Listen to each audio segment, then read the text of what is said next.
Welcome to competition गुरु। जैसा कि आप जानते हैं पंजाब लेक्चर कैडर की जो वैकेंसीज है वो आउट हो चुकी हैं। आपके पास एग्ज़ाम की जो डेट है वो भी डिक्लेयर हो गई है। तो आप जो है कंपटीशन गुरु के फिजिक्स केमिस्ट्री बायोलॉजी जितने भी कोर्सेज हैं उनको परचेज कर सकते हैं। इन नंबर पर कॉल कर सकते हैं। Punjab master cadre lecture cadre दोनों के लिए आप कोर्सेज परचेज कर सकते हैं। इन नंबर पर कॉल करके आप फ्री डेमो क्लास भी बुक कर सकते हैं। ओके, नेक्स्ट देखिए हम आज पढ़ेंगे रियल एनालिसिस। रियल एनालिसिस के कुछ टॉपिक्स हम पढ़ेंगे, ठीक है।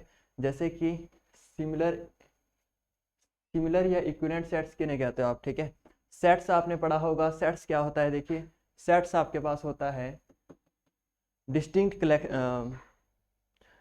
सेट्स होता है well defined collection of distinct objects, ठीक है। ऑब्जेक्ट जितने भी है वो वेल डिफाइंड होने चाहिए और डिस्टिंक्ट होने चाहिए, तब उसको आप सेट कहते हो। अब इक्विवेलेंट सेट्स क्या होते हैं और इक्विपोटेंट सेट्स क्या होते हैं।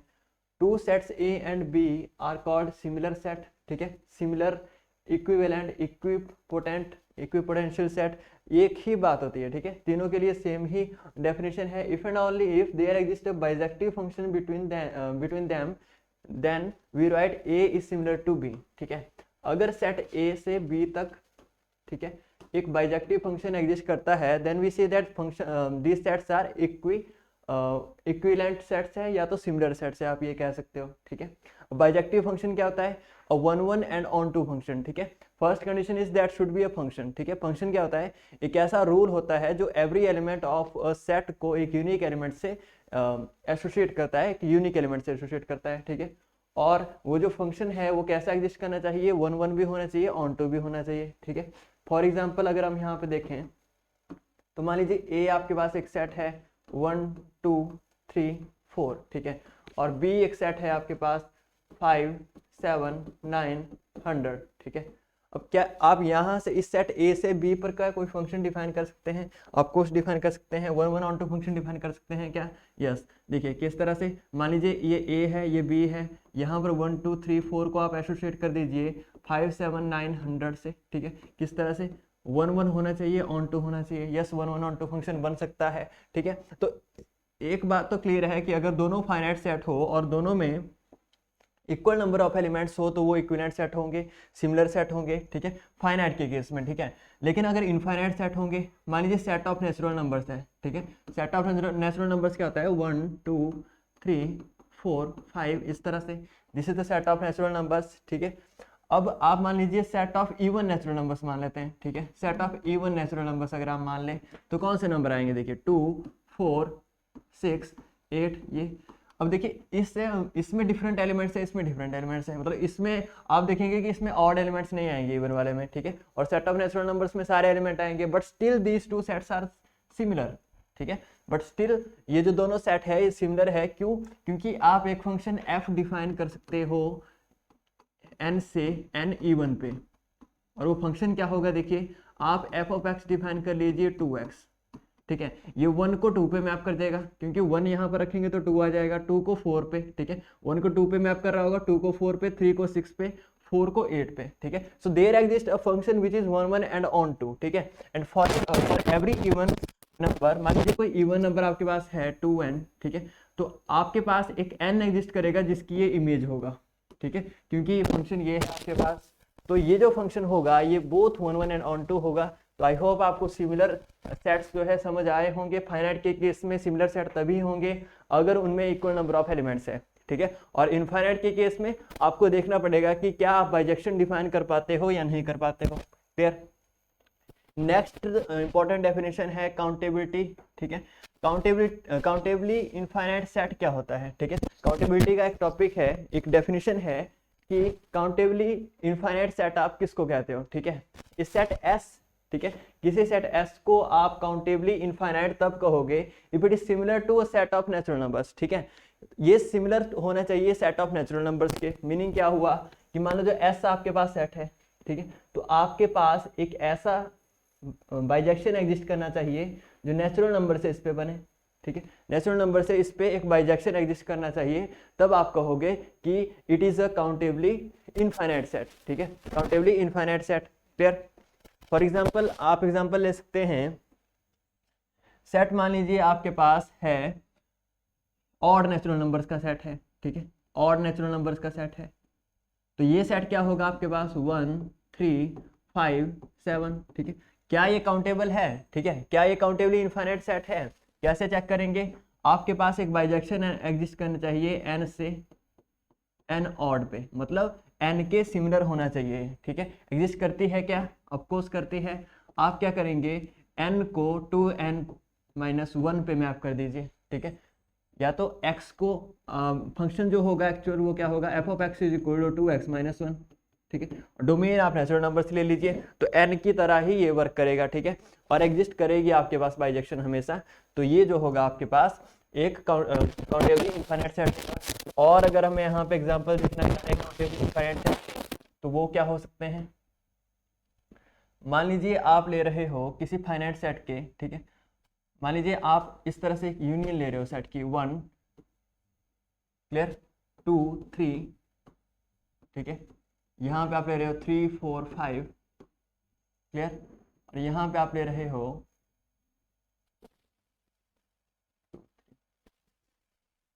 1 भी मान लीजिए यहाँ पे, ठीक है, 1 2 3 3 4 5 6 मान लीजिए, फिर आप ले रहे हो 6 7 8 9 10, मान लीजिए इनकी आप यूनियन ले रहे हो, ठीक है, ये एक सेट है।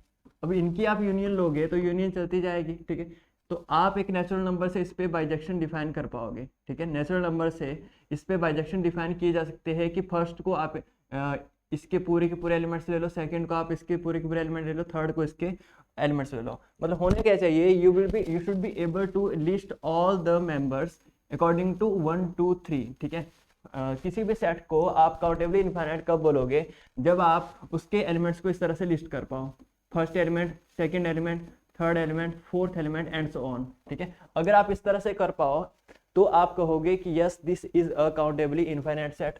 For example set of rational numbers देख लीजिए, ठीक है, this is set of rational numbers, very important. Exam में कई बार पूछा गया है कि सेट ऑफ रैशनल नंबर जो है वो काउंटेबल होता है या अनकाउंटेबल होता है, ठीक है। ये काउंटेबली इनफाइनाइट सेट होगा, क्यों? क्योंकि देखिए जितने भी आपके पास रैशनल नंबर्स है वो क्या होंगे, p बाय क्यू की फॉर्मेट में होंगे, p बाय क्यू की फॉर्मेट में होंगे, जहां पर q नॉन जीरो होता है, ठीक है, जहां पर q नॉन जीरो होता है। और क्या होता है आपके पास, ये जो p और q है ये इंटीजर्स होते हैं, ठीक है, p और q इंटीजर्स होंगे, और इनका जो HCF होगा वो 1 होगा, ठीक है, इनका HCF 1 होगा। इस तरह से आप किसी भी रैशनल नंबर को चूज कर सकते हैं, ठीक है। अब ये जो सेट बनेगा रैशनल नंबर का, ये हमें चेक करना है कि इज इट काउंटेबली इनफाइनाइट और फाइनाइट, ठीक है।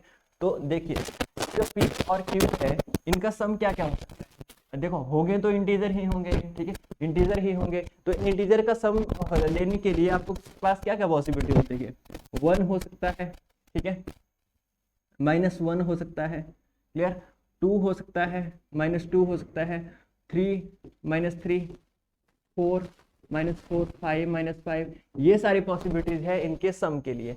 अब देखिए 1 किस किस केस में हो सकता है, आपके पास जब 1/1 आएगा, ठीक है, 1/1 आएगा उस केस में 0 भी हो सकता है, ठीक है, या तो 0 कब आएगा, -1/1 जब आएगा, ठीक है। अब 1 इसी केस में आ सकता है, 0/1 के केस में 1 आएगा। 2 कब आएगा आपके पास, या तो आपके पास 1/1 हो, ठीक है, या तो -1/-1 हो, ठीक है। तो ये तो आपके पास 1 की तरह ही है, ठीक है, तो 2 पॉसिबिलिटीज यहाँ पे हो गई, क्लियर। और 3 कब आ सकता है, या तो 1/2 के लिए आएगा, ठीक है, 1/2 के लिए आएगा, या तो 2/1 के लिए आएगा 3, ठीक है, यही 2 पॉसिबिलिटीज है। 4 किस किस के लिए आ सकता है, 1/3 के लिए, 3/1 के लिए, 2/2 के लिए, ठीक है। तो इन्हीं केसेस में 4/, यस ओनली यही 3 ही केसेस होंगे। तो आप क्या करेंगे, अब देखिए 0 के लिए जितनी भी पॉसिबिलिटीज आई, 1 के लिए जितनी पॉसिबिलिटी आई, आप देख रहे होंगे कि सभी के लिए कुछ फाइनाइट पॉसिबिलिटी होंगी, ठीक है। 0 के लिए एक ही नंबर पॉसिबल है, 1 के लिए भी एक ही नंबर पॉसिबल है, ठीक है, 2 के लिए भी एक नंबर पॉसिबल है, 3 के लिए 2 नंबर्स, और 4 के लिए 3 नंबर्स पॉसिबल है। इसी तरह से आप अब ये जो एलिमेंट्स आएंगे इसको फर्स्ट एलिमेंट के लीजिए, second, third, fourth, fifth, six, seventh, eighth, तो आप लिस्ट तो कर पाए ना, A1 A2 A3 4 तो बोल पाए, इसलिए आप कहेंगे कि यह सेट ऑफ जो रैशनल नंबर्स है, ठीक है, रैशनल नंबर्स है, उनको आप लिस्ट कर सकते हो। भले ही ऐसा ना हो पाए, ऐसा ना हो, देखो जरूरी नहीं है कि इसके बाद जो है इससे ग्रेटर एलिमेंट आएगा, फिर इससे ग्रेटर एलिमेंट आएगा, फिर ग्रेटर आएगा, फिर ग्रेटर आएगा। इनका जो ऑर्डर है, ठीक है, जो इंक्रीजिंग ऑर्डर में हो भी सकते हैं, नहीं भी हो सकते, सिर्फ आपको लिस्ट करना पॉसिबल होना चाहिए। आप उनको लिख पाओ अगर A1 A2 A3 की फॉर्म में, then you will say that this is a countably infinite set. तो आई होप आपको क्लियर हुआ होगा। अब एक डेफिनेशन है, कॉमन डेफिनेशन सभी के लिए, कि काउंटेबल सेट्स क्या होते हैं, ठीक है। काउंटेबल सेट क्या होते हैं? A set S is said to be countable if it is either finite और काउंटेबली इनफाइनाइट, ठीक है। जितने भी फाइनाइट सेट है आपके पास, ठीक है, जितने भी फाइनाइट सेट है उनको आप कहोगे कि ये काउंटेबल है, और इनफाइनाइट होंगे अगर तो काउंटेबली इनफाइनाइट होने चाहिए, ठीक है। तो दो केसेस इसमें आएंगे, एक फाइनाइट और एक काउंटेबली इनफाइनाइट। काउंटेबली इनफाइनाइट हमने इससे जस्ट प्रीवियस ही डेफिनेशन में पढ़ा, और फाइनाइट तो आप समझ ही गए होंगे, ठीक है। फाइनाइट सेट जिनमें फाइनाइट नंबर ऑफ एलिमेंट्स है, और काउंटेबली इनफाइनाइट, इन दोनों को मिला के जो बनते हैं उनको काउंटेबल सेट आप कहते हो, ठीक है। मतलब एक सेट या तो फाइनाइट होना चाहिए तो काउंटेबली इनफाइनाइट होना चाहिए, then you will say that it is countable set. Next देखिए अनकाउंटेबल सेट, ठीक है, जो इन दोनों ही कैटेगरीज में ना आए, ना तो वो फाइनाइट सेट हो ना तो काउंटेबली इनफाइनाइट हो। काउंटेबली इनफाइनाइट कब नहीं होगा? जब आप इस तरह से A1 A2 A3 A4 की फॉर्म में उसको लिखने के लिए, उसको लिखना जब पॉसिबल ना हो, तब उस केस में अनकाउंटेबल होगा, ठीक है। For example set of real numbers रख लो, सेट ऑफ इरेशनल नंबर्स रख लो, आप कभी भी इनको नहीं लिख पाओगे, ठीक है। You can try. तो अनकाउंटेबल सेट्स के कॉमन एग्जांपल क्या होते हैं आपके पास? Set of real numbers, set of irrational numbers, ठीक है, और कोई भी इंटरवल, एनी इंटरवल जो सिंगलटन ना हो, नॉन सिंगलटन इंटरवल, ठीक है। कोई भी रियल नंबर का इंटरवल जो सिंगलटन सेट ना हो वो अनकाउंटेबल होता है, ठीक है। तो ये कुछ एग्जांपल थे, ठीक है। तो set which is not countable set is called uncountable, ठीक है, अनकाउंटेबल। नेक्स्ट देखिए एक नोट है, if everything to be on, अगर ए से बी पर हर एक मैप ऑन टू ना हो पाए, ठीक है। ये क्या कह रहे हैं कि अगर आप कोई भी रैंडम एक मैप चूज कर लो, अगर वो ऑन टू नहीं है, ठीक है, कोई भी मैप ऑन टू ना हो पाए, देन वी से बी इज लार्जर देन ए, ठीक है। तब आप क्या कहोगे कि बी जो है ए से लार्जर है, लेकिन किस सेंस में? कार्डिनैलिटी के सेंस में, कार्डिनैलिटी के सेंस में, that is codomain has more potential than the domain, ठीक है। मीनिंग क्या है? देखिए ऑन टू सेट क्या होते हैं। मान लीजिए आपके पास एक सेट है, इसमें एलिमेंट्स है 1 2 3, ठीक है, और दूसरा सेट है, इसमें एलिमेंट्स है 4 5 6 7, ठीक है। अब ऑन टू सेट क्या होता है आपके पास? ऑन टू सेट होता है कि आपके पास कोडोमेन में, this is domain, this is codomain, codomain में जितने भी एलिमेंट्स हैं उनकी प्री इमेज मिलनी चाहिए आपको, ठीक है। कोडोमेन के सारे एलिमेंट्स की प्री इमेज मिलनी चाहिए, मतलब 4 की भी कोई प्री इमेज होगी, ठीक है, 5 की भी कोई प्री इमेज होगी, और 6 की भी कोई प्री इमेज होगी, ठीक है। अब देखिए एक ही एलिमेंट की दो प्री इमेजेस तो नहीं हो सकती, ठीक है।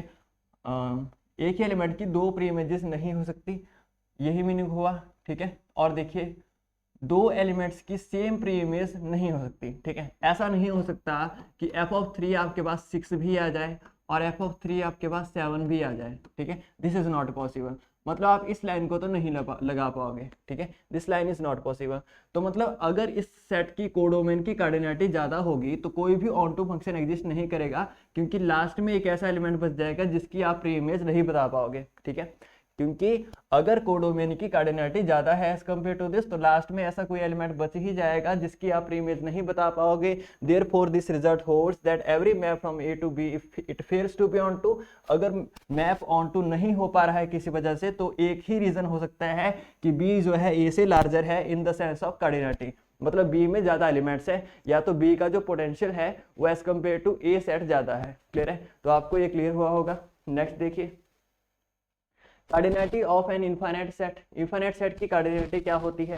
देखिए कोई भी फाइनाइट सेट है, जैसे कि मेरे पास एक सेट है 1 2 अप टू 10, तो आप क्या दोगे? इसमें 10 एलिमेंट्स है, ठीक है, क्योंकि फाइनाइट है, काउंट करके आप कह सकते हो, ठीक है। लेकिन अगर सेट ऑफ नेचुरल नंबर्स है, इसमें तो बहुत सारे एलिमेंट है 1 2 3 4 अप टू इन्फिनिटी, तो आप इसको क्या कहोगे कि इसकी कार्डिनैलिटी कितनी है? तो दो केसेस अराइज होते हैं, ठीक है। इनफाइनाइट सेट दो टाइप के हो सकते हैं, कैसे?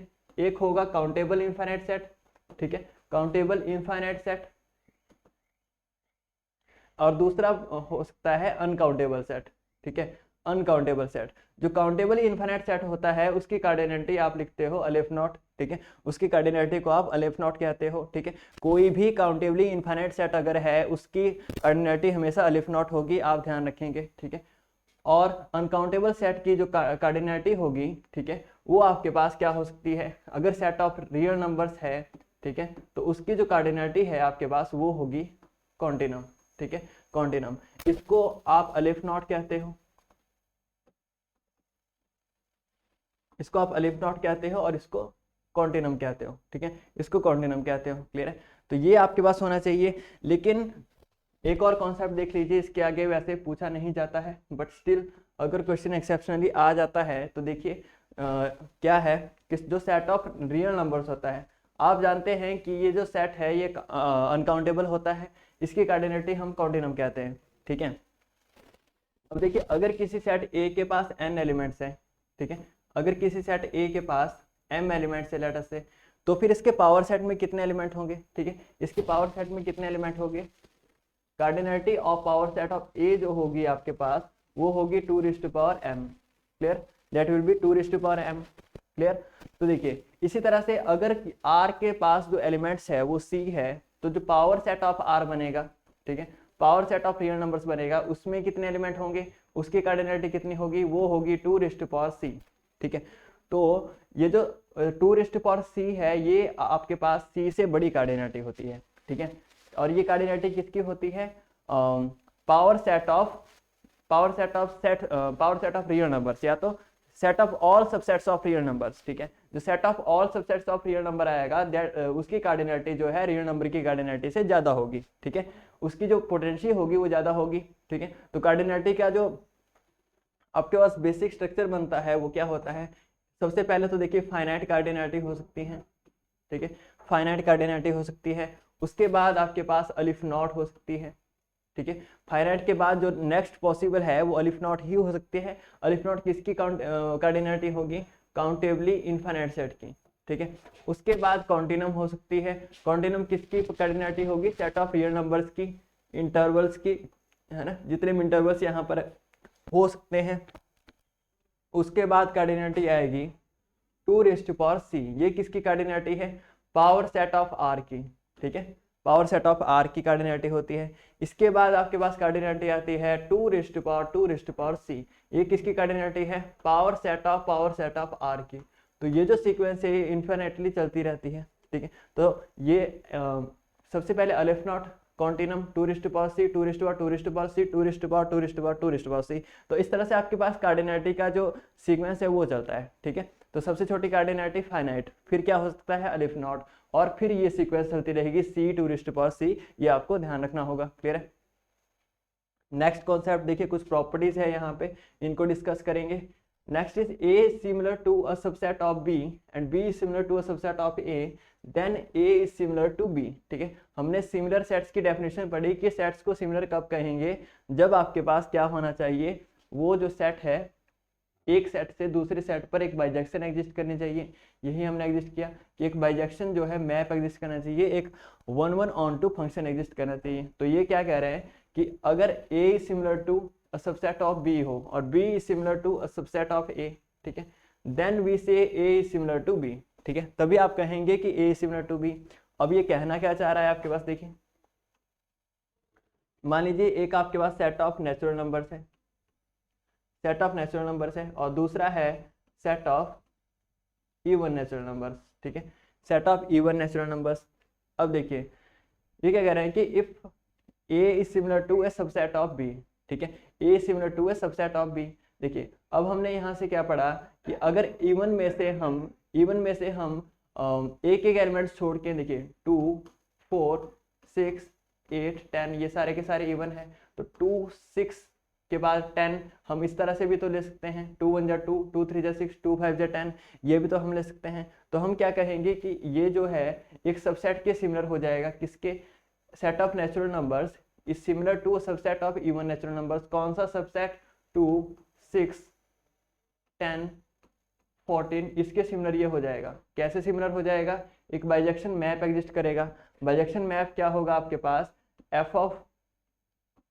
एन क्या है, नेचुरल नंबर्स, यहाँ पे डोमेन में नेचुरल नंबर आएगा। एफ ऑफ एन को आप कहेंगे 2 टाइम्स 2n+1, ठीक है, ये वाला मैप एग्जिस्ट कर जाएगा और ये सिमिलर हो जाएगा। तो आपके पास n क्या हुआ, सिमिलर हुआ एक subset of even natural numbers के, और ये जो n आपके पास है, n इवन नेचुरल नंबर्स का जो सेट है, ये तो आपके पास सिमिलर हो ही जाएगा n इवन नेचुरल नंबर्स के सेट के, खुद के सिमिलर तो हो ही जाएगा, और वो इसका सबसेट बनता है, ठीक है, और वो इसका सबसेट बनता है। तो इसलिए a और b सिमिलर होते हैं, ठीक है, n और even set of natural numbers जो है वो सिमिलर होते हैं। ये रिजल्ट यहाँ पर तो वैलिड है, ठीक है। तो ये आपके पास कह रहा है कि a similar to a subset of b, ठीक है, b के सिमिलर ना भी हो, लेकिन अगर इसके किसी सबसेट के सिमिलर हो जाए, लेकिन इसका उल्टा भी होना चाहिए फिर, ठीक है, b जो है a के सबसेट के भी सिमिलर होना चाहिए, तब आप कहोगे कि a is similar to b, ठीक है, तभी आप कह पाओगे कि a is similar to b। Clear है? जैसे कि फॉर एग्जांपल आप देख लीजिए, सेट ऑफ नेचुरल नंबर्स है, ठीक है, सेट ऑफ नेचुरल नंबर्स है, और दूसरा आपके पास ले लीजिए सेट ऑफ रियल नंबर्स, ठीक है। अब जो नेचुरल नंबर्स है that is similar to a subset of real numbers, ठीक है, set of natural numbers is similar to itself, और सेट ऑफ नेचुरल नंबर्स क्या होता है, सबसेट होता है रियल नंबर्स का, तो इसके सबसेट के सिमिलर तो ये हो जाएगा, but set of real numbers will not be similar to any subset of set of natural numbers. तो फिर आप सेट ऑफ नेचुरल नंबर को और रियल नंबर्स को सिमिलर नहीं कह सकते, ठीक है, उस केस में आप सिमिलर नहीं कह पाओगे। तो इस केस इसलिए आपको पता होना चाहिए कि both these condition should be true for A being similar to B. Clear? Next देखिए, countable union of countable sets is countable, ठीक है, काउंटेबल यूनियन अगर आप लोगे काउंटेबल सेट्स की, वो काउंटेबल होगी, ठीक है, ये आपने ध्यान रखना है, ठीक है। इसके बेस पर जो है बहुत सारे क्वेश्चंस जो है बन जाते हैं। Countable union of countable set is countable, meaning क्या है कि मान लीजिए आपके पास कुछ काउंटेबल सेट है, ये नेचुरल नंबर्स का सेट है, ये काउंटेबल सेट है, तो इस तरह की आपने बहुत सारे सेट्स ले लिए, आपने क्या कह दिया कि n यूनियन 2n, ठीक है, या तो इस तरह से कर लीजिए। देखिए, आपने एक सेट लिया, सेट ऑफ नेचुरल नंबर्स लिया, ठीक है, दूसरा सेट लिया 1/2 time set of natural numbers. 1/2 time set of natural numbers में किस तरह के एलिमेंट्स आएंगे, उसमें एलिमेंट आएंगे 1/2, ठीक है, 2/2, 3/2, 5/2, मतलब जितने भी नेचुरल नंबर्स है उनको 2 से डिवाइड करके जो आएगा उनको आप यहाँ पे लेके आएंगे। ये इसके ये भी काउंटेबल आपके पास आएगा, क्योंकि 1/2 मल्टीप्लीकेशन का ही होगा। लिस्ट तो आप A1 A2 A3 के फॉर्म में फिर भी लिख पाएंगे। तीसरा ले लीजिए ये वाला सेट, फिर ये ले लीजिए, ऐसे बहुत सारे सेट्स बन सकते हैं। तो अगर मैं इन सब की यूनियन लूँ, ठीक है, इन सब की यूनियन लूँ और मैं इन्फिनिटी तक यूनियन ले लूँ, तो काउंटेबल तो है ये, ठीक है, क्योंकि इनको भी तो काउंट किया जा सकता है। This is the first set, second set, third set, fourth set, ठीक है, और ये खुद में भी काउंटेबल है, set of natural numbers countable है, ये भी काउंटेबल है, ये भी काउंटेबल है। तो अगर मैं इस तरह से एक सेट डिफाइन करूँ, set S is equal to n over n summation n varies from 1 to infinity, ठीक है। अगर मैं ये सेट डिफाइन करूं S की, ये क्या है, set of natural numbers divided by n, ठीक है, डिवाइड बाय n में किस तरह के एलिमेंट्स होंगे, हर एक नेचुरल नंबर्स को n से डिवाइड करके जो आएगा, ठीक है। तो ये किस तरह की यूनियन होगी आपकी, 1 टू इन्फिनिटी अगर है तो नेचुरल नंबर्स ही आ रहे होंगे, तो ठीक है, तो इसका मीनिंग ये है आपके पास काउंटेबल यूनियन, ठीक है। यहाँ पे समीशन नहीं, यूनियन आप लगाएंगे क्योंकि यूनियन आप करना चाह रहे हो, ठीक है। तो ये क्या है आपके पास, countable union of countable sets. तो ये जो सेट होगा S, इसकी कार्डिनेटिव भी काउंटेबल ही आएगी, मतलब अलिफ नॉट ही इसकी कार्डिनेटिव ही आएगी। ये आपको पता होना चाहिए कि countable union of countable sets is countable. Next देखिए, if B is an uncountable set and A is countable set, then B minus A is an uncountable set, ठीक है। एग्जाम्पल आप देखते हैं कि B अगर एक अनकाउंटेबल सेट है, ठीक है, मान लीजिए B आपके पास सेट ऑफ रियल नंबर्स है, ठीक है, B आपके पास क्या है, सेट ऑफ रियल नंबर्स, क्योंकि अनकाउंटेबल होता है। A is countable set, A आप मान लीजिए सेट ऑफ रेशनल नंबर्स को, क्योंकि वो काउंटेबल होता है। तो B minus A is uncountable, ठीक है। B माइनस A का मीनिंग क्या हुआ यहाँ पे, R minus Q। R minus Q में किस तरह के एलिमेंट्स आएंगे, R minus set of rational numbers में आएंगे आपके इरेशनल नंबर्स। इरेशनल नंबर का जो सेट जो बनता है वो आपके पास अनकाउंटेबल होता है, ठीक है। तो इस तरह से आप इस रिजल्ट को याद रख सकते हैं यहाँ से रिलेट करके। क्लियर? नेक्स्ट देखिए, family of all finite subset of countable set is countable, ठीक है। जो फैमिली होगी finite subset of countable sets की वो भी काउंटेबल होगी, और family of all infinite subset of infinite set is uncountable. ठीक है, इसको ध्यान से देखिए, family of all infinite subsets. ठीक है, अगर कोई भी आप इनफाइनाइट सेट लेते हो, ठीक है, फॉर एग्जांपल आपने क्या ले लिया, सेट ऑफ नेचुरल नंबर्स ले लिया। ठीक है, तो अगर आप बोलो कि इसके सारे के सारे इनफाइनाइट सबसेट जो बनेंगे, सेट ऑफ नेचुरल नंबर्स के जितने भी इनफाइनाइट सबसेट्स बनेंगे उनकी कार्डिनैलिटी कितनी होगी, तो वो अनकाउंटेबल होगी। ठीक है, क्योंकि ये इनफाइनाइट सेट है, इसके इनफाइनाइट सबसेट्स को अगर आप काउंट करो तो वो अनकाउंटेबल कार्डिनैलिटी आएगी। ठीक है, लेकिन अगर इसके फाइनाइट सेट को अगर आप काउंट करो, फाइनाइट सबसेट्स को अगर आप काउंट करो तो वो कार्डिनैलिटी काउंटेबल आएगी। तो ये रिजल्ट कह रहा है कि family of all finite subsets of countable sets. ठीक है, finite subset of countable set is countable. ठीक है, अगर आप फाइनाइट सबसेट्स ले रहे हो तो उनकी कार्डिनैलिटी जो है काउंटेबल आएगी। अगर आप इनफाइनाइट ले रहे हो सबसेट्स को, इनफाइनाइट सेट के ही, तो फिर वो अनकाउंटेबल होगी। इनफाइनाइट सबसेट यहाँ पे काउंटेबल अनकाउंटेबल कुछ भी हो सकता है। क्लियर है कि अगर आप इनफाइनाइट सबसेट्स गिन रहे हो किसी सेट के तो फिर वो कार्डिनैलिटी हमेशा अनकाउंटेबल ही आएगी। क्लियर।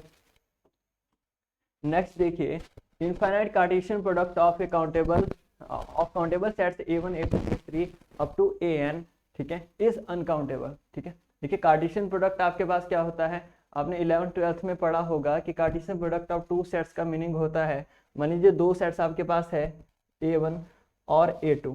ठीक है, इनका कार्टेशियन प्रोडक्ट आप A1 क्रॉस A2 से डिफाइन करते हो। इसमें किस तरह के एलिमेंट आएंगे, small a comma small b type के, जहाँ पे स्मॉल a इससे आएगा स्मॉल b इससे आएगा, मतलब ऑर्डर पेस इसमें आएंगे।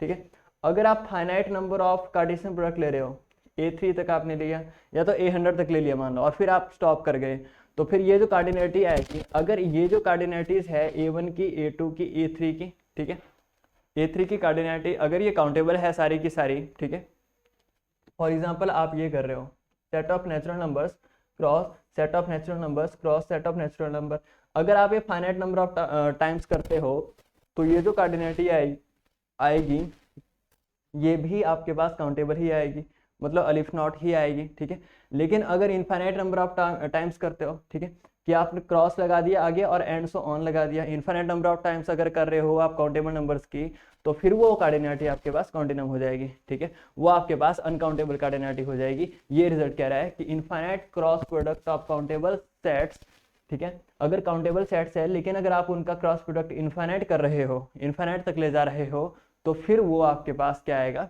फिर वो उस केस में आपके पास कार्डिनैलिटी आपके पास अनकाउंटेबल आएगी। ठीक है, अनकाउंटेबल कार्डिनैलिटी आपके पास आएगी।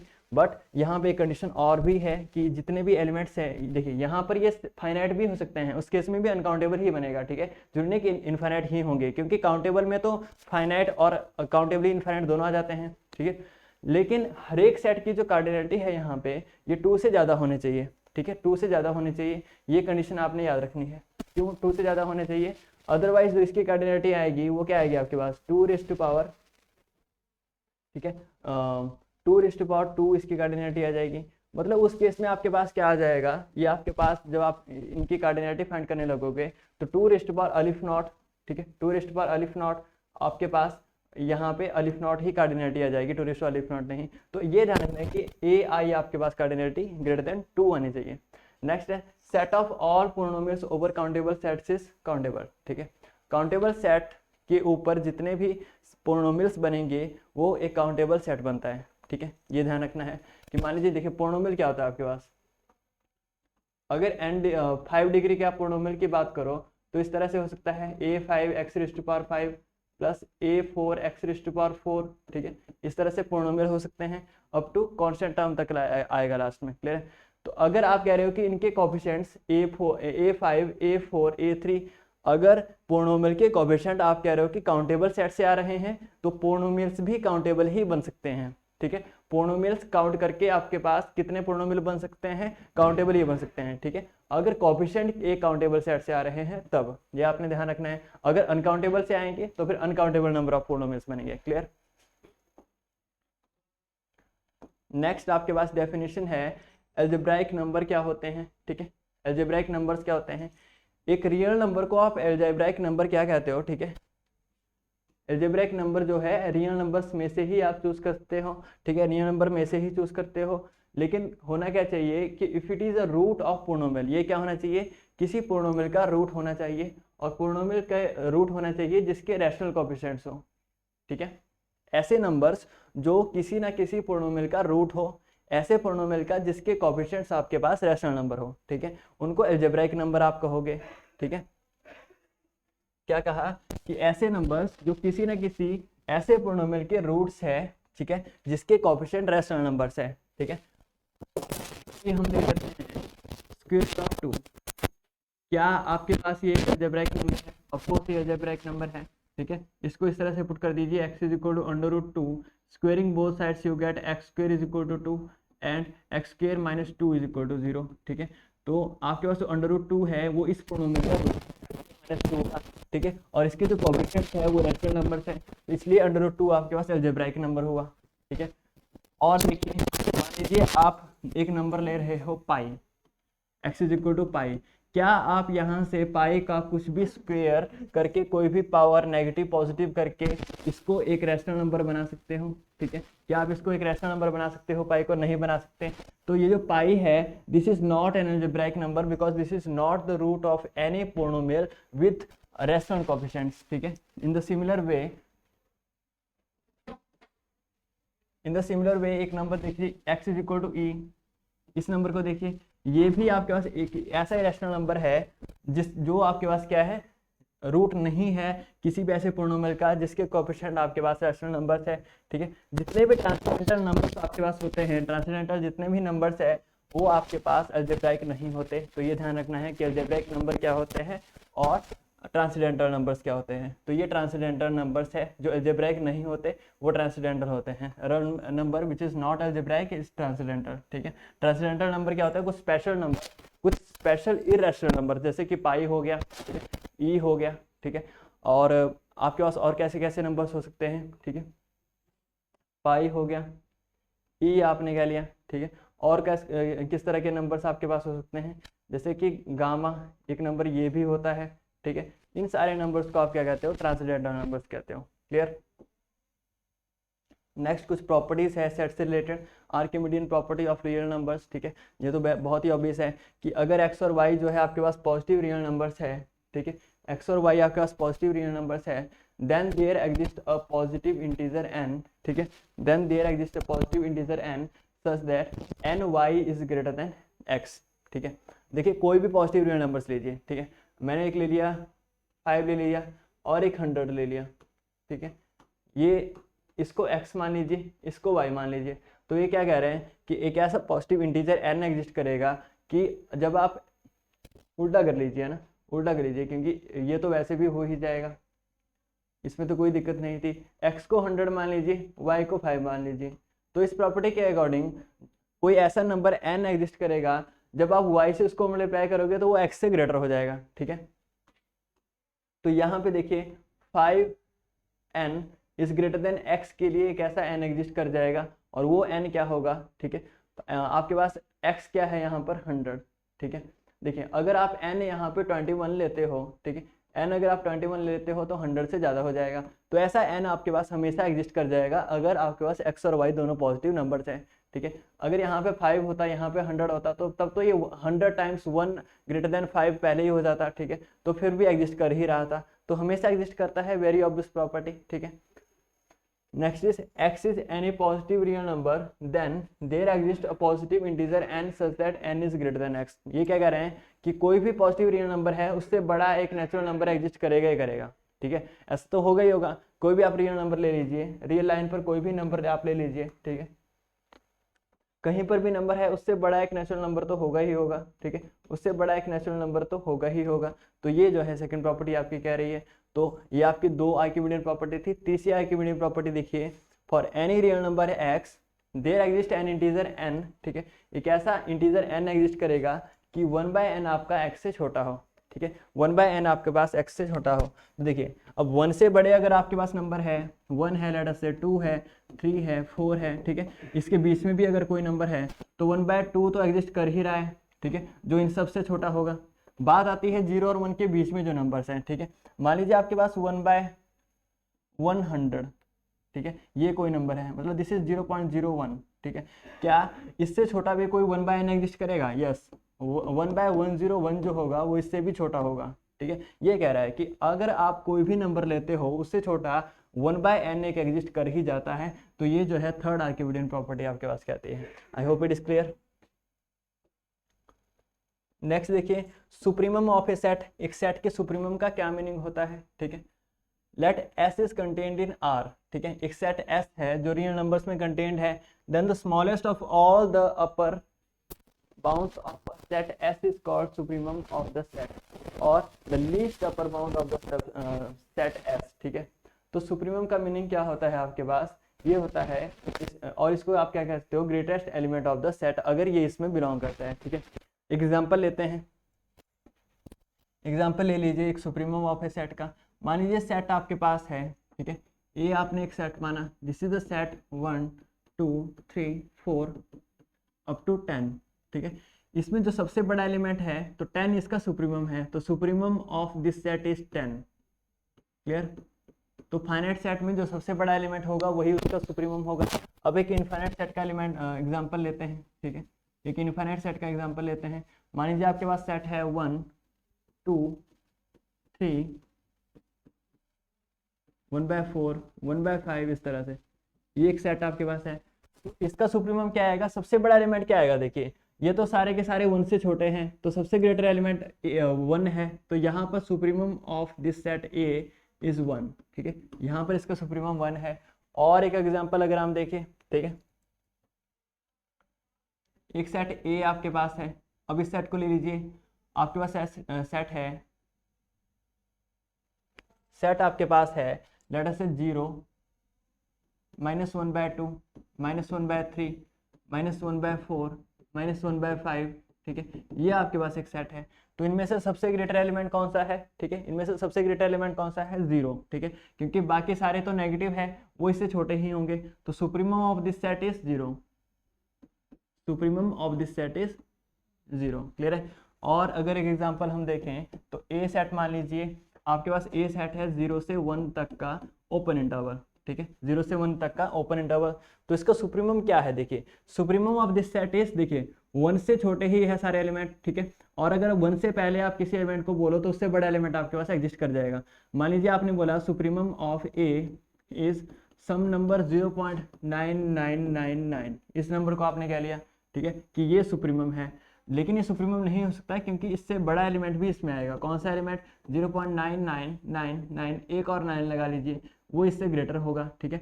तो सुप्रीमम आपको इस सेट का क्या करना पड़ेगा? Supremum of this set A is 1, clear है, इसका सुप्रीमम 1 है। अब देखिए ये ओपन इंटरवल है, इसका सुप्रीमम तो इसमें बिलोंग नहीं करता, ठीक है, इसका सुप्रीमम जो है इसमें बिलोंग नहीं करता। तो supremum of a set may और may not belong to that set, ठीक है, ये आपने ध्यान रखना है। किसी सेट का सुप्रीमम जो है उस सेट में हो भी सकता है, नहीं भी हो सकता है, ठीक है, ये आपने ध्यान रखना है, ठीक है। अगर वो सुप्रीमम उस सेट में हो तो आप कहोगे कि it is the greatest element of that set, तो आप उस सेट के ग्रेटेस्ट एलिमेंट को चूज करोगे। और अगर ये सेट में नहीं है तो आप इसको सिर्फ सुप्रीमम कहोगे, ठीक है, दिस इज सुप्रीमम, क्लियर, ये आपने ध्यान रखना है। नेक्स्ट देखिए इंटरवल आपके पास क्या होता है, ठीक है। इस तरह से इन्फीमम भी आप इस तरह से डिफाइन कर सकते हैं कि स्मॉलेस्ट वाला एलिमेंट चूज करना था, जैसे यहाँ पर इन्फीमम 1 हो जाएगा, यहाँ पर इन्फीमम 0 हो जाएगा। देखिए 1/5 1/6 ये जो सीक्वेंस आपके पास है ये कहाँ आपको अप्रोच करेगी? 0 को अप्रोच करेगी। तो 0 से बड़े ही है सारे नंबर, और कोई और दूसरा नंबर आप चूज नहीं कर पाओगे। तो greatest of all the smaller numbers, ठीक है, ये होगा। जैसे देखिए 1 यहाँ पर सबसे बड़ा नंबर है जैसे, लेकिन 2 भी तो बड़ा है इससे, ठीक है, 2 भी तो बड़ा है, 3 भी तो बड़ा है, लेकिन देखिए 1 2 3 4 सारे के सारे नंबर्स इस सेट में इससे बड़े हैं। लेकिन आपने डेफिनेशन में क्या कहा? लीस्ट अपर बाउंड, ठीक है, ये सारी के सारी अपर बाउंड्स है, इनमें से जो लीस्ट होगी उसको आप सुप्रीमम कहोगे। तो ये यहाँ पे LUB का मीनिंग होता है कि लीस्ट अपर बाउंड क्या होती है, ठीक है। इस तरह से इन्फीमम के लिए आप ग्रेटेस्ट लोअर बाउंड कहते हो कि जितने भी उससे छोटे नंबर्स है उन छोटे नंबर्स में से सबसे बड़ा नंबर चूज कीजिए, ठीक है, वो आपके पास इन्फीमम होता है, क्लियर है। इस तरह से इसका इन्फीमम आपके पास 0 हो गया, ठीक है, इस सेट का इन्फीमम 0 है, और इस सेट का जो इन्फीमम है वो आपके पास 0 ही है, ठीक है।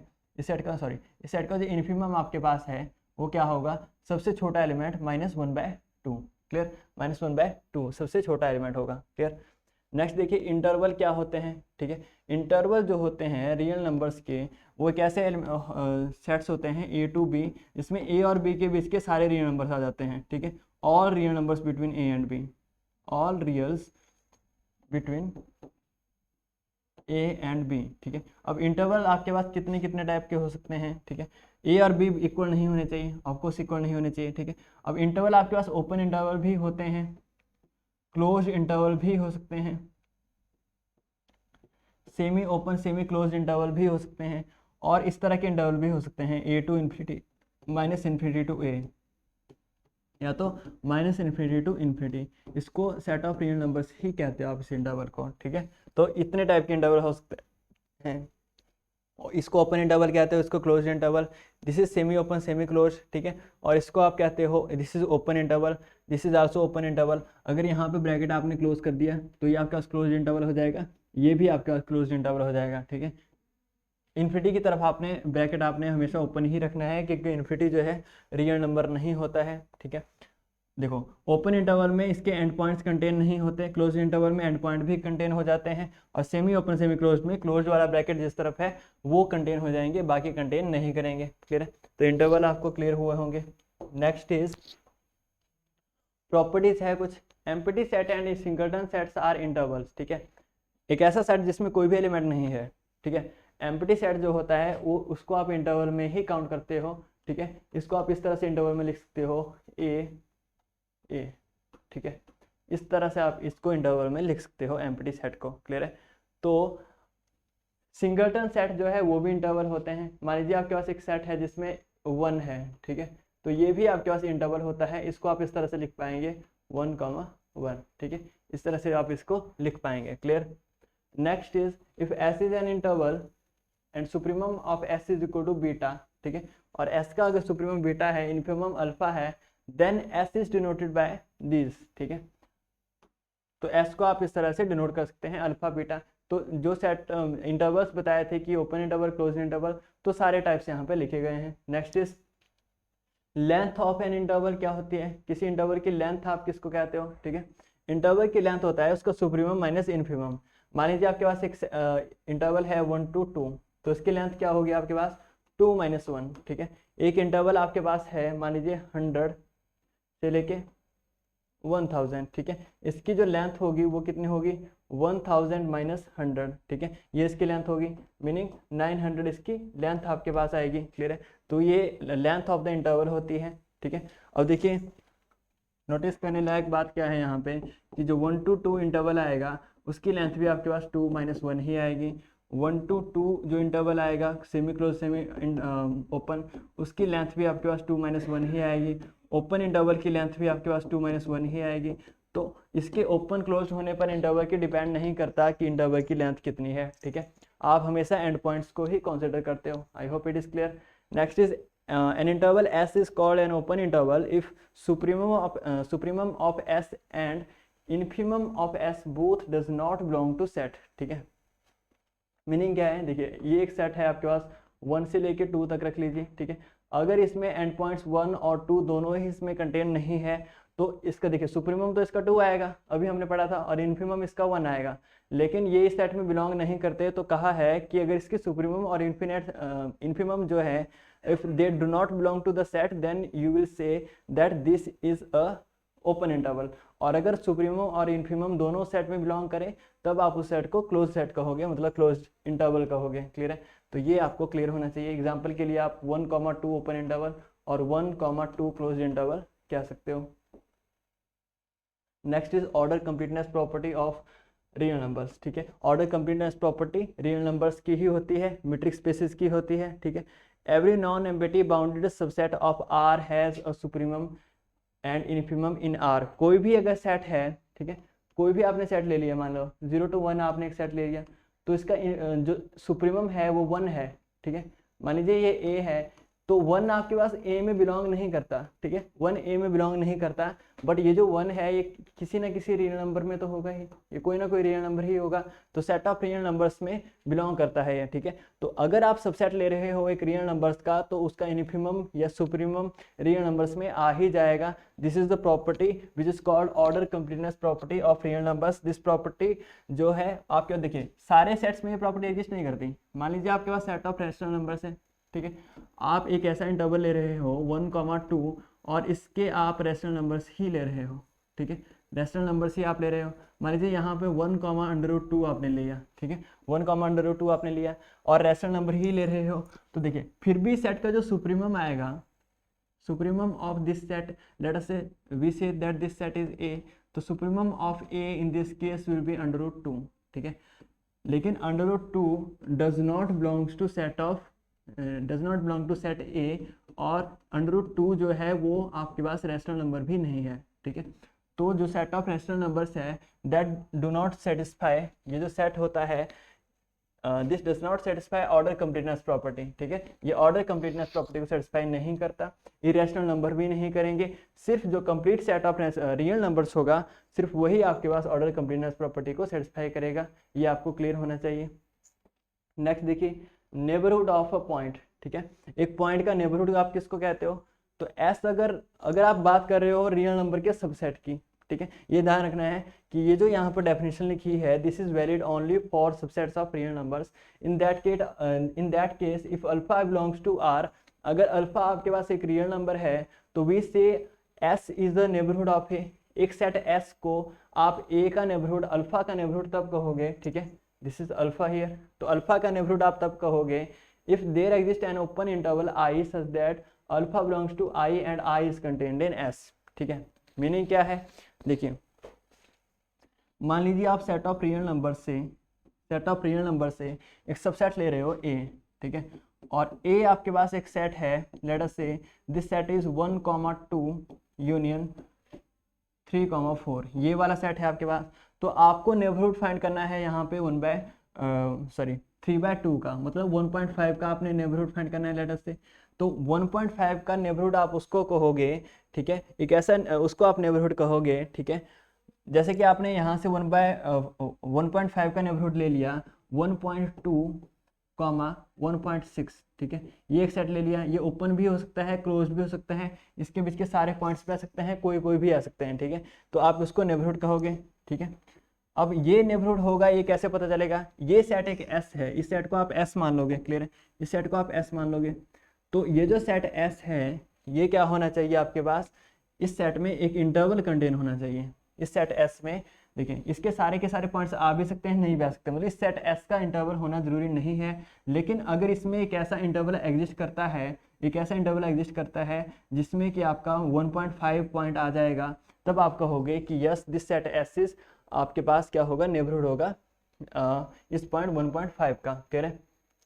एग्जाम्पल लेते हैं एक और, मान लीजिए आपके पास एक सेट है ए, और ए सेट आपके पास है 0,3, लेट अस से 0,3, और सेट ऑफ रियल नंबर्स का ये सबसेट है, ठीक है, आपने एक सेट लिया, ठीक है, आपने एक सेट लिया एस विच इज 0,1 और 1 से लेके 2 तक यूनियन 3, ठीक है, ये आपने एक सेट ले लिया, यहाँ पर this is just a set, 2 he elements इसमें है, ये इंटरवल है और ये भी एक सेट है, तो ये जो सेट होगा क्या आपके पास ये 1.5 का नेबरहुड बनेगा, ठीक है, ये सेट 1.5 का नेबरहुड बनेगा क्या, देखिए ये जो पूरा का पूरा सेट एस है ये खुद में इंटरवल नहीं है, लेकिन इसमें एक ऐसा इंटरवल 1,2 एग्जिस्ट करता है जो आपके पास ए में कंटेन कर रहा है, ठीक है, 1,2 ए में कंटेन कर रहा है, तब आप कहोगे कि yes this set S is a neighbourhood of this set S is a neighbourhood of point 1.5, ठीक है, 1.5 का नेबरहुड है,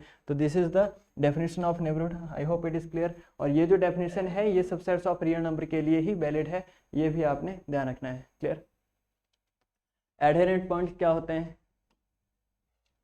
रियल नंबर्स के ऐसे पॉइंट्स, ठीक है, एक ऐसे पॉइंट्स को आप एडहेरेंट पॉइंट तब कहोगे, ठीक है, जो पॉइंट जो है कहाँ से आना चाहिए, एक सबसेट ऑफ रियल नंबर से आना चाहिए। एडहेरेंट पॉइंट तब कहोगे कि for every delta greater than 0 A minus data and A plus data intersection S is non empty, ठीक है। एडहेरेंट पॉइंट क्या होते हैं कि आपके पास क्या होना चाहिए, देखिए वो जो पॉइंट है, मान लीजिए ए पॉइंट है, इससे आपने ए माइनस डाटा किया, इससे थोड़ा सा लेफ्ट वाला पार्ट आपने लिया और राइट वाला पार्ट लिया, इसका अगर आप सेट एस के साथ इंटरसेक्शन लो तो वो नॉन फाई आना चाहिए, ठीक है, वो नॉन फाई होना चाहिए, ठीक है। एग्जाम्पल के लिए हम करते हैं, एक सेट एस हम लेते हैं, ठीक है। एस आप एक सेट ले रहे हो, लेट अस से this is 3,5, this is open interval 3,5। क्या आपके पास 4 इसका एडहेरेंट पॉइंट है? 4 इज एडहेरेंट पॉइंट, ठीक है। यस, 4 इसका एडहेरेंट पॉइंट है, क्योंकि 4 के नेबरहुड में देखिए 4 का आप जितना भी स्मॉलर नेबरहुड लेना चाहो, this is 3, this is 5, this is 4, कोई भी स्मॉलर नेबरहुड लोगे तो उसका एस पूरे के पूरे सेट के साथ जो इंटरसेक्शन आएगा वो पूरा का पूरा सेट आ जाएगा। यस, वो नॉन एम्प्टी होगा, ठीक है। इस केस में वो एक एडहेरेंट पॉइंट आपके पास बन जाएगा, क्लियर है। नेक्स्ट देखिए आपके पास, देखिए हम लेते हैं पॉइंट 6 को, क्या 6 इसका नेबरहुड है? ठीक है, 6 आपके पास यहाँ पर आएगा, ठीक है। क्या 6 आपके पास क्या है, एडहेरेंट पॉइंट है क्या इस सेट का? एस का एडहेरेंट पॉइंट है क्या 6? कैसे पता चलेगा? 6 के नेबरहुड में देखिए आप अगर एक बहुत ही छोटा नेबरहुड बनाते हो, ठीक है, 6 पॉइंट पर अगर आप एक बहुत ही छोटा नेबरहुड बनाते हो तो वो 3,5 से एम्प्टी आ जाएगा, वो डिसजॉइंट होगा फ्रॉम 3,5, ठीक है। तो ये यहाँ पे 5 आ जाएगा, तो उन पॉइंट्स के लिए जो 5 आया वो एडहेरेंट पॉइंट नहीं बनेंगे, ठीक है। तो एडहेरेंट पॉइंट का मीनिंग क्या होगा? एडहेरेंट पॉइंट आप कहते हो या तो लिमिट पॉइंट होना चाहिए या तो उस सेट में बिलोंग करना चाहिए, should belong to that set, ठीक है। मान लीजिए आप इसी सेट में ले लीजिए, एस सेट में, क्या 3 इसका एडहेरेंट पॉइंट है? देखिए 3 और 5 ये जो है ये खुद इसके मेंबर नहीं है, ठीक है। ये जो 3 और 5 है क्योंकि ओपन इंटरवल लगाया है इसके मेंबर नहीं है, बट स्टिल अगर आप 3 पर एक नेबरहुड बनाओ, बहुत ही स्मॉलर भले ही बनाओ ना, हाउएवर स्मॉल आपने नेबरहुड बनाया तो आपके पास कोई ना कोई एलिमेंट्स जो हैं एस के आ ही जाएंगे, इसलिए ये इंटरसेक्शन जो है हमेशा नॉन एम्प्टी रहेगा, ठीक है। अगर आप इन लिमिट पॉइंट पर बना रहे हो, ठीक है, इन लिमिट पॉइंट पर अगर बना रहे हो, ठीक है, तो 3 और 5 इसके क्या है, लिमिट पॉइंट है। भले ही वो इस सेट में बिलोंग नहीं करते थे फिर भी एडहेरेंट पॉइंट हो गए, लेकिन अगर कोई पॉइंट इसमें सेट में बिलोंग कर रहा है तो उस पर नेबरहुड बनाओगे तो नॉन एम्प्टी तो आ ही जाएगा, क्योंकि इंटरसेक्शन में वो खुद तो कंटेन हो ही जाएगा। तो हमने क्या बताया, एडहेरेंट पॉइंट 2 टाइप के हो सकते हैं, या तो वो लिमिट पॉइंट होगा, ठीक है, या तो लिमिट पॉइंट होगा, या तो उस सेट में बिलोंग कर रहा होगा, ठीक है, या तो उस सेट में बिलोंग कर रहा होगा, ठीक है। फॉर एग्जाम्पल आपके पास एक सेट है 1,2,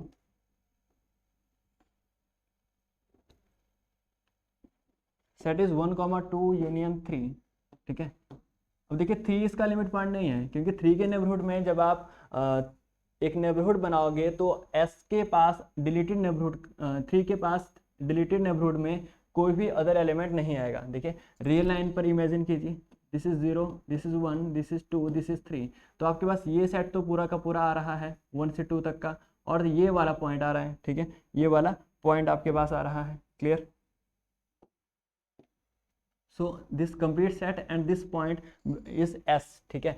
अब अगर आप 3 पर कोई नेबरहुड बनाओगे तो डिलीटेड नेबरहुड आप क्या करते हो, ठीक है, डिलीटेड नेबरहुड मतलब 3 पॉइंट को छोड़ के कोई, तो आपके पास एस का कोई भी एलिमेंट नहीं आएगा। अगर आप इसमें देखो तो 3 के अलावा कोई और एलिमेंट नहीं है एस का, तो 3 यहाँ पर लिमिट पॉइंट नहीं है, ठीक है, लेकिन ये फिर भी एडहेरेंट पॉइंट आपके पास है, ठीक है, सेट का एडहेरेंट पॉइंट है, क्योंकि इसमें बिलोंग करता है 3 के नेबरहुड। अगर आप लो सिंपल नेबरहुड लो, डिलीटेड नेबरहुड नहीं, तो इंटरसेक्शन एस के साथ नॉन एम्प्टी आ ही जाएगा, ठीक है, 1 के लिए भी आ जाएगा, 2 के लिए भी आ जाएगा, ठीक है। तो ऐसे पॉइंट जो या तो इसमें बिलोंग करें या तो इसके लिमिट पॉइंट हो वो एडहेरेंट पॉइंट होंगे, लेकिन ऐसे पॉइंट जो ना तो इसमें बिलोंग करते हैं ना लिमिट पॉइंट है वो एडहेरेंट पॉइंट नहीं होंगे।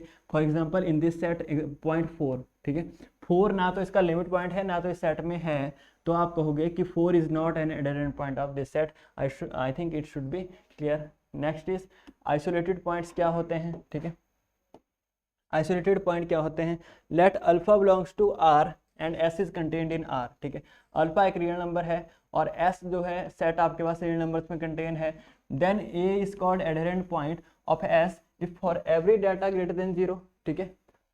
आइसोलेटेड पॉइंट आप कब कहोगे कि हर एक डाटा ग्रेटर देन 0 के लिए इंटरसेक्शन जो है ये आपके पास क्या आना चाहिए, नॉन फाई आना चाहिए, ठीक है, नॉन फाई आपके पास इंटरसेक्शन आना चाहिए, क्लियर। तो तो आइसोलेटेड पॉइंट आप कब कहोगे, ठीक है। मान लीजिए एक सेट एस है, ठीक है, और उसका कोई पॉइंट अल्फा है, ठीक है। Alpha minus delta, alpha plus delta करके आपने एक इंटरवल बनाया और एस के साथ आपने उसका इंटरसेक्शन लिया, ठीक है, और उसमें से आपने अल्फा को रिमूव कर दिया, ठीक है, अल्फा को आपने रिमूव कर दिया, तो आपके पास ये जो आना चाहिए ये फाई आना चाहिए, ठीक है। ये जो आपके पास इंटरसेक्शन है उसके इसमें एम्प्टी आना चाहिए, ठीक है। फॉर एग्जांपल आपके पास एक सेट अभी हमने लिखा था, यही सेट लिखा था 1,2 यूनियन 3, इसमें जो 3 है वो आइसोलेटेड पॉइंट है क्योंकि इसके आसपास कोई दूसरा पॉइंट नहीं है, ठीक है। आप एक ऐसा नेबरहुड बना सकते हो जिसमें 3 के अलावा कोई दूसरा पॉइंट नहीं है, तो आप इसलिए इसको आइसोलेटेड पॉइंट कहते हैं। आइसोलेटेड क्या होता है, एक अकेला पॉइंट, ठीक है, आइसोलेट है जो, ठीक है। तो 3 इसका आइसोलेटेड पॉइंट है क्योंकि इसके आसपास अगर आप कोई नेबरहुड बनाओगे तो वो 3 के अलावा कोई दूसरा पॉइंट कंटेन नहीं करता, ठीक है। कोई ऐसा नेबरहुड आपके पास एग्जिस्ट कर जाता है, तो ये आइसोलेटेड पॉइंट की डेफिनेशन है। नेक्स्ट लिमिट पॉइंट क्या होते हैं, लिमिट पॉइंट अभी पढ़ लिया कि लिमिट पॉइंट आप उन पॉइंट्स को कहोगे कि जिन पॉइंट पर आपने कोई भी नेबरहुड बनाया उसमें उस पॉइंट के अलावा कोई पॉइंट आ ही जाए, ठीक है, कि in neighbourhood of that point, in every neighbourhood, है ना, कैसा नेबरहुड, डिलीटेड नेबरहुड, ठीक है, in every deleted neighbourhood of that point there is at least one point, ठीक है, there is at least one point of S, ठीक है। तो लिमिट पॉइंट आप कहोगे कब कहोगे, जब आपके पास इन एवरी डिलीटेड नेबरहुड, ठीक है, हर एक डिलीटेड नेबरहुड में उस पॉइंट के अलावा कोई और पॉइंट जो है एस का आ ही जाए, तब आप कहोगे कि उसका लिमिट पॉइंट है। फॉर एग्जांपल यहाँ पर 1 लिमिट पॉइंट है, 2 लिमिट पॉइंट है, 3 लिमिट पॉइंट नहीं है क्योंकि 3 के अलावा कोई और नहीं आएगा नेबरहुड में, लेकिन 1 और 2 में 1 और 2 के अलावा बहुत सारे पॉइंट आ जाएंगे जो एस में कंटेन करेंगे क्योंकि 1 to 2 यहाँ पर एक इंटरवल गिवन है। I hope it is clear. Next जो है नेक्स्ट लेक्चर में करेंगे। Thank you till then.